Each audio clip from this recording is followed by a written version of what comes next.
Welcome to another episode of the Mixtape Matinee. I'm your host, Cole. And I'm Court. And we have a special edition of the podcast. We are recording in Court's living room. Wow. And usually we record at my house, so this is a little bit different change setup of venue.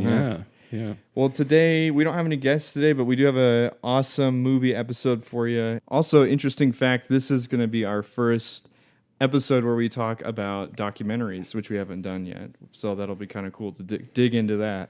I believe it was my turn to pick for this episode. So the movie that I picked has been on my list for a while, and I found this movie through the Danny Brown podcast, which if you don't listen to that podcast, you guys should, because it's hilarious. It's Danny Brown, the rapper. And sometimes he'll talk about things that he sees on the internet. And he talked about this movie. It's called Carts of Darkness. It's from 2008. Would you call it extreme, what you do? To me, it's just too much fun. I don't know. Let's just say, what is extreme?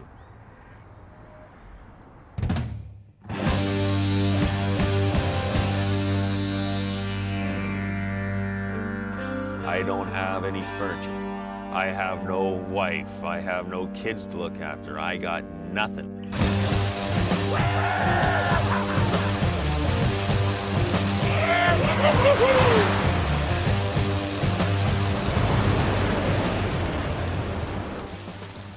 And it was an independent movie made by this director named Murray Spiel, I think is how you pronounce the name.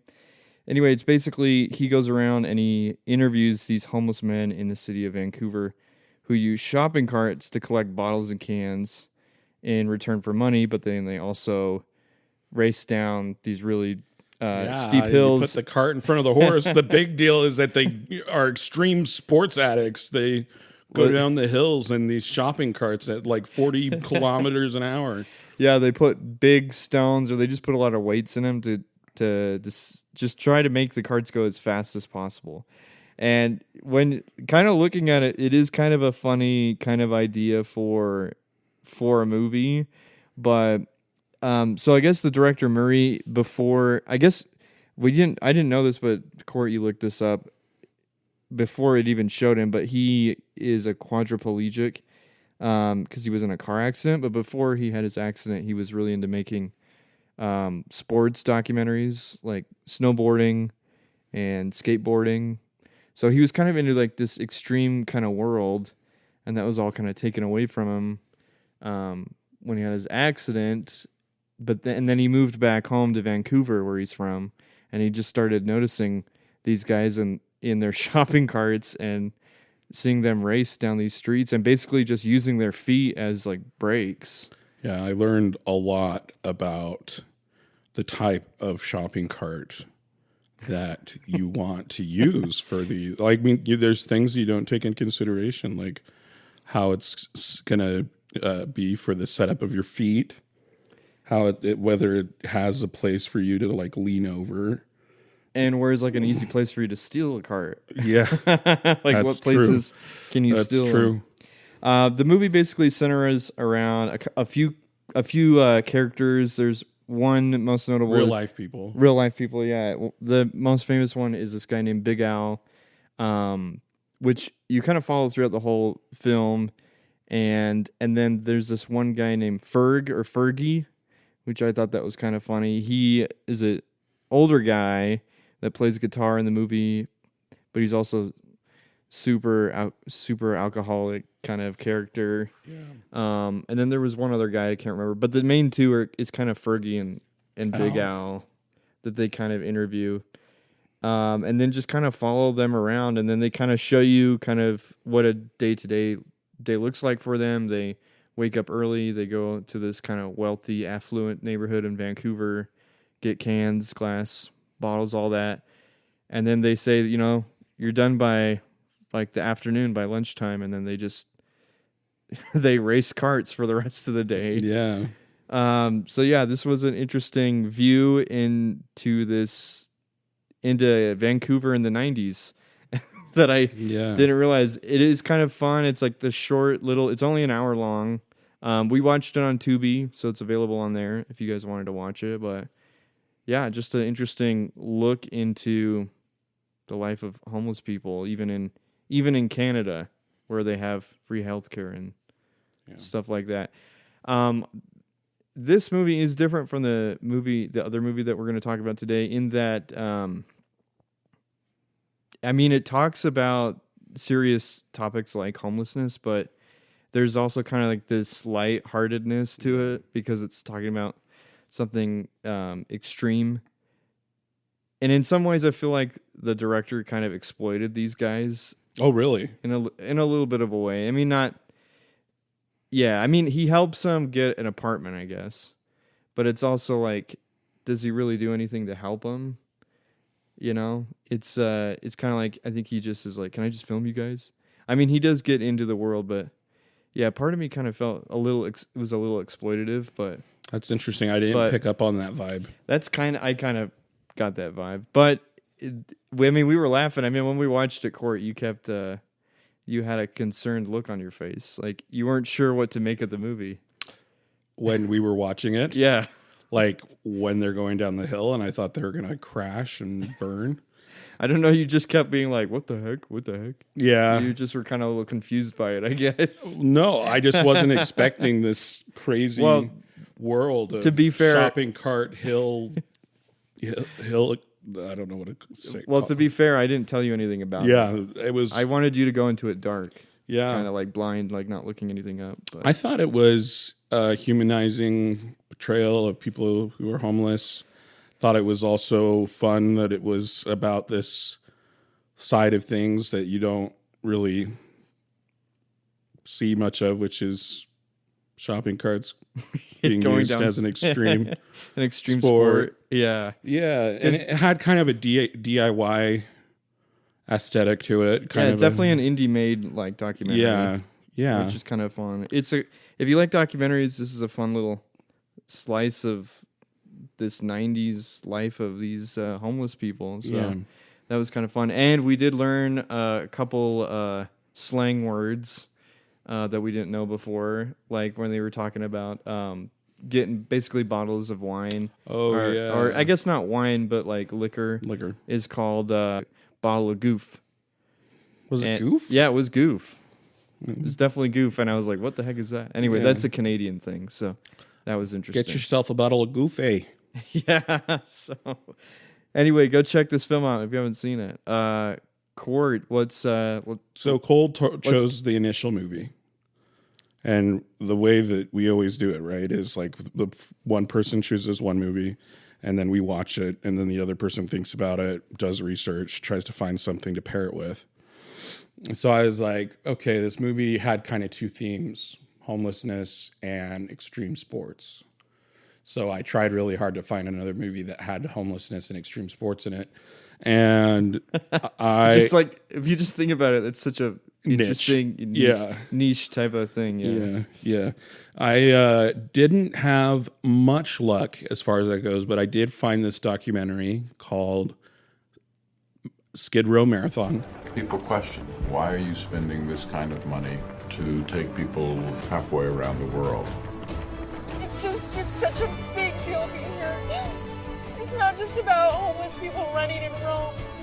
Giving someone from Skid Row an opportunity to come to a glorious city is incredibly empowering. It gives them dignity, and that's what this is about.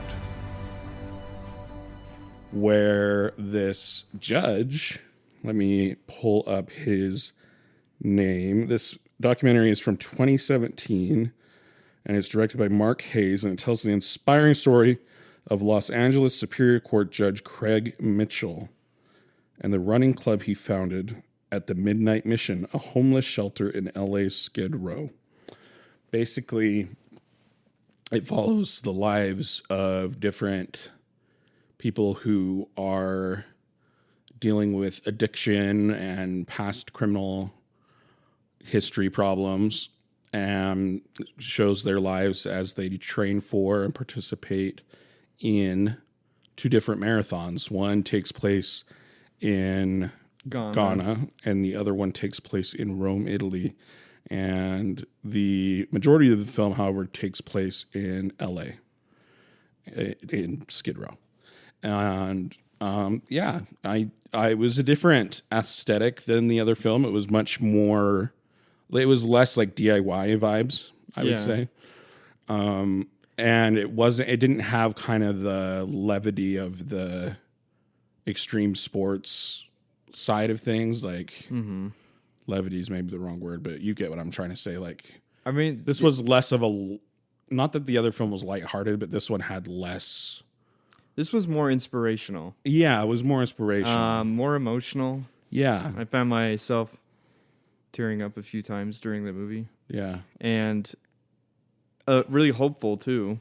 very. And I guess maybe that's this, because like this movie, it feels like the judge is like actually like wanting to help these people, and he actually does help them. Yeah, Because even now to this day, we looked it up after watching the movie. It's still a thing. It's still going on. yeah, It's still happening. Like, I feel like he's actually helped people out. Whereas, like I said, the other movie, it did feel a little exploitative because, I mean, he got it. He helped like one He helped guy. him get an apartment. Yeah, he got it. But like, this is different. This is like teaching them discipline, and because you have to have discipline in running and to run and a then like marathon. setting goals and then like actually achieving them and friendship. and friendship, because he's like, you can tell that this judge is actually like friends with these guys. Well, and they form kind of this running bond. community. Yeah, this bond, and like even like one of the things that is said in the film is like his goal is to find dignity one step at a time. So giving people dignity by helping them achieve life goals, like getting them careers and everything like that, and keeping them basically off the streets and helping them with their addictions and things like that. So I felt like this movie was way more inspirational. Yeah, The other one is just kind of like, it's almost just like entertainment in a way. Because it's like these like crazy homeless people with Canadian accents and they're you know what I mean? I mean, that's the vibe. That's what it was. I mean, think about it. They weren't crazy. No, they weren't crazy, but they were like alcoholics, and it showed. I'm like, no, I mean it showed. it's it was sad rough. what they were going through, but it's also kind of like, It didn't. you know, the tone wasn't one of inspiration, it's and it like- wasn't dark. The tone wasn't dark. It Yeah. was just like, more entertainment. So I can see how you could see it more as exploitative. yeah. Anyway, Skid Row Marathon. This one has a lot more different characters too in it, Yeah. like different people that they interview and like kind of follow throughout the course of the film. Like there's one guy that is he was in a punk rock band and then got into drugs and stuff, and then he gets by the end of the movie he gets accepted to a conservatory. It's very cool. Which is really inspiring. There's another guy that like paints, and he's really good at it. There's like a single mom, and then there's a guy that at the very end. Anyway, I don't want to spoil it, but he basically he like almost goes back to jail, and anyway, it's kind of cool that this judge has put so much effort in to helping people out. And I also thought it was interesting too, his whole thing that like he was talking about, that it's like way harder for him to be the judge than to be like the guy running the running club, because he like actually has to send people to prison, and you can tell it weighs on him when he declares a long sentence. Yeah. So I thought this movie was great. We also watched this on Tubi. And it is also available on Peacock, if you guys have Peacock.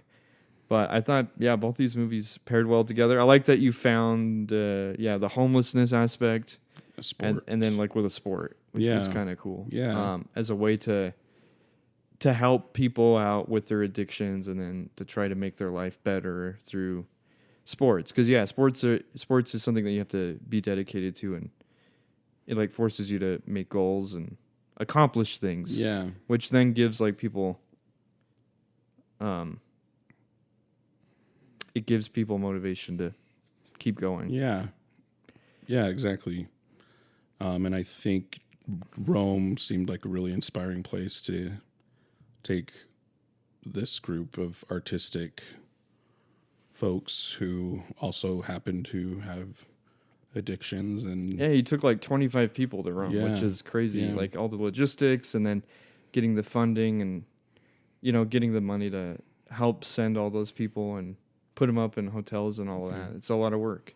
So this movie was really inspirational, and I'd say I enjoyed this film way more than the Hearts of Darkness, even though I thought it was fun and entertaining. This is this makes you think a little more, I think. Yeah. And I think at least it helped me. Well, I guess it inspired me, in some ways, just to try to be kinder to the people that don't have as much as I do. So check out these movies. They are an interesting look at lives that most of us don't lead. Yeah, for sure. So thanks again for listening. I know this episode's a little short, but we will be coming back. We have a lot of guests lined up that are coming up, and some exciting interviews that have kind of popped up, which we're excited about. And a final note, if you guys can just help us out, please just share any of the episodes that you guys like, and word of mouth is really going to help kind of spread the word of the podcast. So if you can, please share it, please like, and rate the podcast. That helps us out a lot. I don't think I've said that to you guys in a while, but definitely do that. And we will see you guys next time. Thanks.